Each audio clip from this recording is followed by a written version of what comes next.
Hello, class. Here I am once again in my favorite rocking chair, accompanied by Ryder from Paw Patrol. This week we'll be talking about the New Deal, as well as the moment you've all been waiting for, I'm sure, World War II.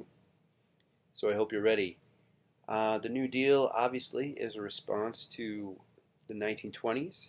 And last week we talked about how the 1920s weren't really that roaring.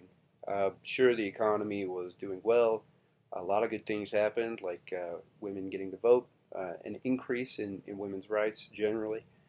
But as good as the economy was doing, most Americans weren't really seeing the benefits of that. A lot like the Gilded Age, which we talked about a few weeks ago. So, in response to the stock market collapse and the general disintegration of the American economy, politicians, most notably FDR, enacted a series of reforms and legislation called the New Deal. So, first, let's talk about Depression America, what it was like. Suicide rates skyrocketed. It went from 14 per 100,000 in 1929 to 17.4 in 1932, especially in the cities. Um, Things were really bad for farmers, sheep herders, and in the Southwest, mostly in Arizona, really struggled when really bad weather hit. Um, it was basically just one thing after another. First, the economy collapses, and then you get a series of natural disasters like the Dust Bowl, these really intense winters. The economy collapses again, and it's just a cycle of getting hit while they were down. Um, and at first, so historically, whenever there's a recession or the economy tips downward, uh, investors try to flush the economy or the market with a ton of money. That's what helped during the 1890s, which we talked about. 1925, they did that. I think in the 1910s, they did that also. And it had always worked. This time, it didn't. It just wasn't enough to restore confidence because, frankly, this has happened so many times. The economy was so fragile. Um, so the New Deal was an effort to stabilize the economy. So the market collapses, and Herbert Hoover, as the president of the time, at first takes a hands-off approach. He tries to keep wages up, but doesn't really do much beyond that.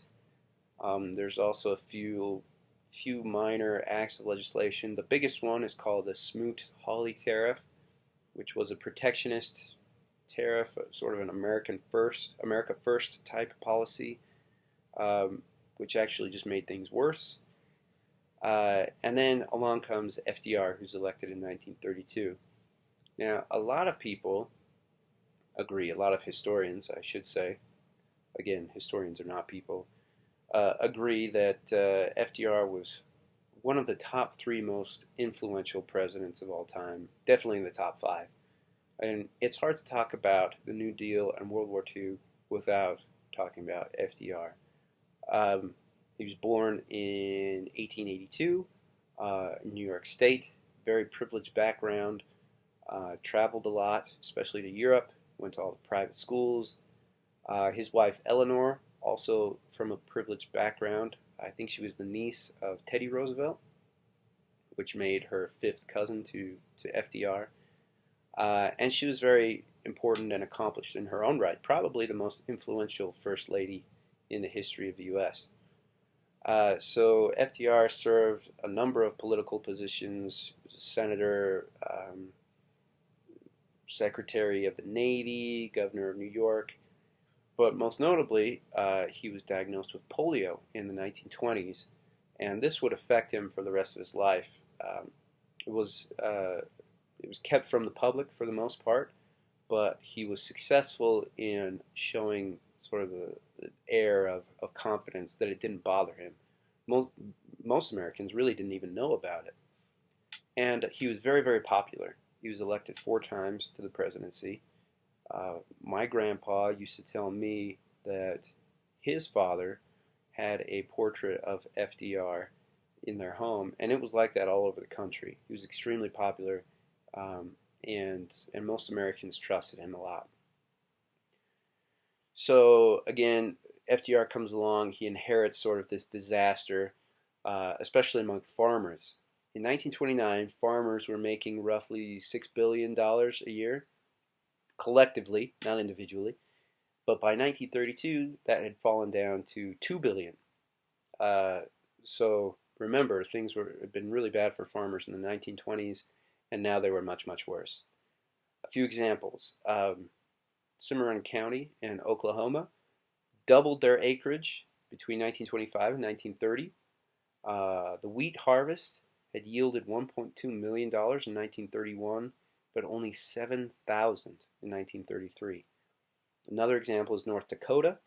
1932, 77 cents to produce a bushel of wheat, but farmers were only receiving 30 cents per bushel. So it cost more to make wheat than it did um, to sell it. Industry wasn't much better off. In 1930, uh, unemployment was about 8% of the industrial workforce, the non-agricultural workforce.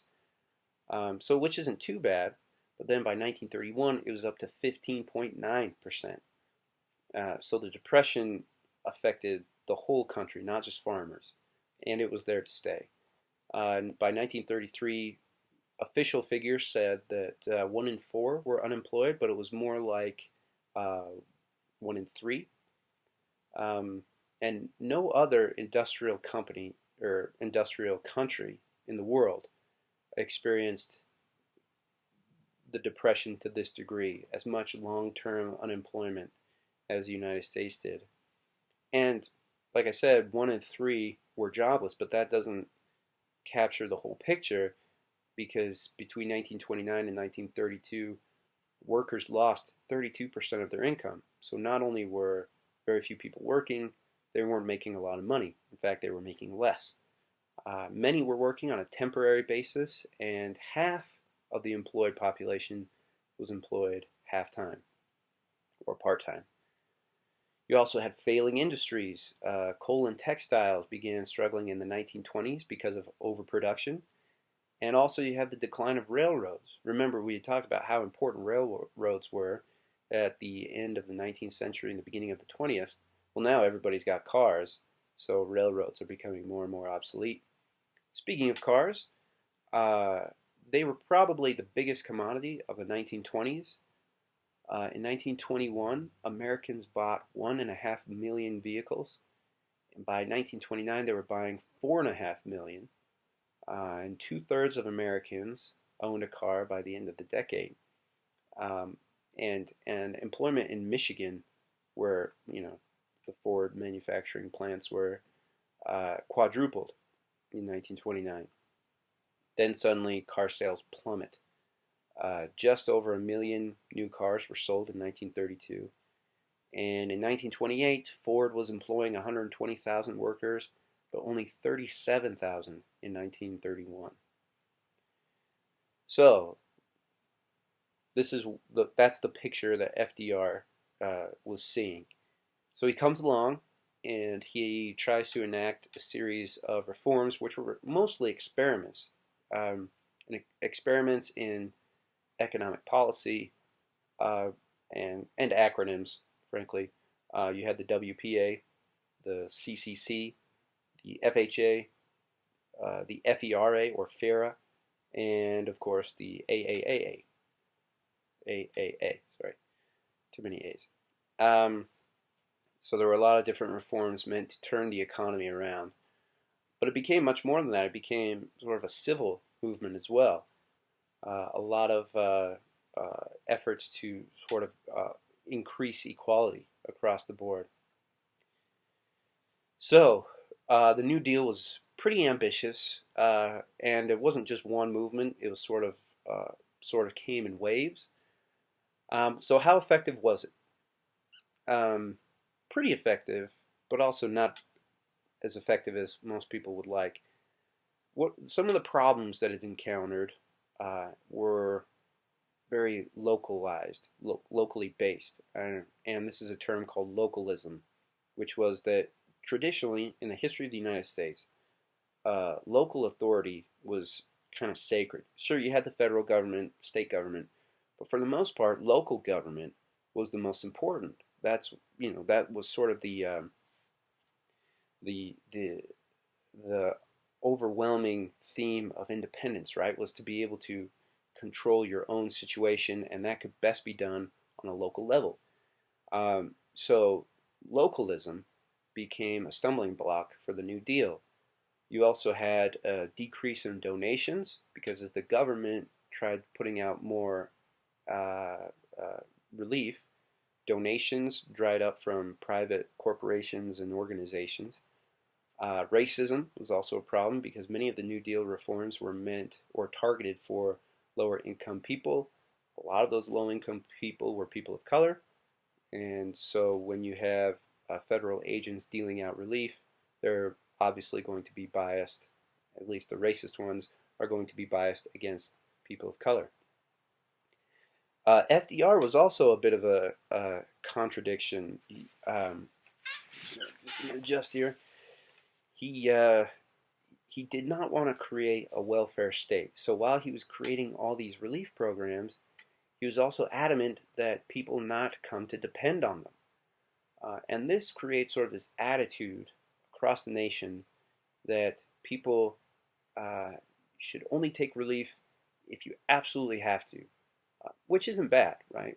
But it did discourage many, many people from fully embracing New Deal relief programs, and that was a hindrance. So, in conclusion, the New Deal it didn't put everyone back to work. Unemployment was still a big problem throughout the 1930s. It did not do much to rein in big corporations, which had caused many of the problems in the first place. Uh, and there was some progress on civil rights, but not as much as people would have liked. But what the New Deal did do was it kept things from bottoming out. It kept wages fairly stable. May have even caused a slight recovery in the middle of the decade before FDR rolled things back. He saw things were going well, and so he thought, okay, let's roll it all back now, get things back to normal. He was, you know, history shows that he was a little bit too eager to do that. Um, it also accepted organized labor and led to a commitment to a basic well-being and high quality of life for Americans. It really wasn't as radical as people wanted it to be or often deride it to be. A lot of people say, oh, the New Deal was like a communist scam or a socialist movement. It really wasn't.